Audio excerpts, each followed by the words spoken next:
Pad নিতে গেলেও তোমাকে কাগজে মুড়িয়ে তারপর প্লাস্টিকে মুড়িয়ে তারপর দেয়া হবে।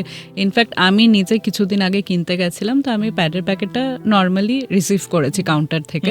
তো মানে যারা মেডিকেল স্টোরে থাকে আর কি, মেডিসিন স্টোরে, তারাও খুব অফেন্ড হয়ে যায় এই ব্যাপারটাতে যে কেন কাগজে মুড়িয়ে নেওয়া হচ্ছে না।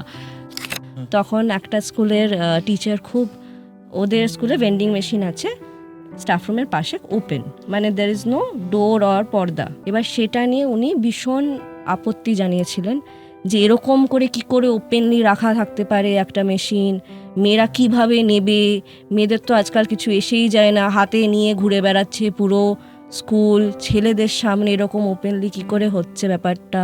কলকাতার বড় বড় নাম করা গার্লস স্কুলে গিয়ে আমাদের যখন শুনতে হয়েছে যে ছাত্রীদের প্যাড ফেলার আগে সেটাকে ধুতে হচ্ছে। আমাদেরকে এটাই বলা হয়নি যে সবার বডি ডিফারেন্ট, সবার বডির ফাংশনিং ডিফারেন্ট। কারোর পিরিয়ডসের সময় ধরো অনেক ক্র্যাম্পস হচ্ছে, কারোর পিরিয়ডসের সময় ক্র্যাম্পস হয় না, তো সেগুলো ডিফারেন্টলি আর কি সবাইকে এফেক্ট করে।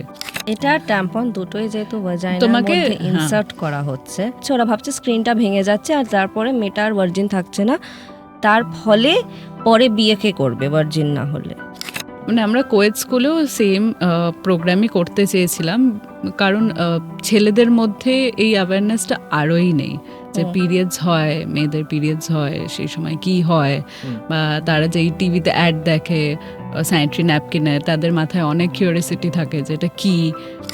যেটার কথা বলতে চায় না কোনো গভর্নমেন্ট, সেটা হচ্ছে যে টিন প্রেগন্যান্সি কিন্তু একটা খুব মেজর ইস্যু, কারণ যে সেক্স এডুকেশন ঠিকভাবে পাচ্ছে না বলেই বাচ্চারা বুঝতে পারছে না যে এই অ্যাক্ট করার পরে কি হতে পারে, আর ওরা তাই বলে প্রোটেকশন নিচ্ছে না, তার ফলে টিন প্রেগন্যান্সিগুলো হচ্ছে বেশি বেশি করে।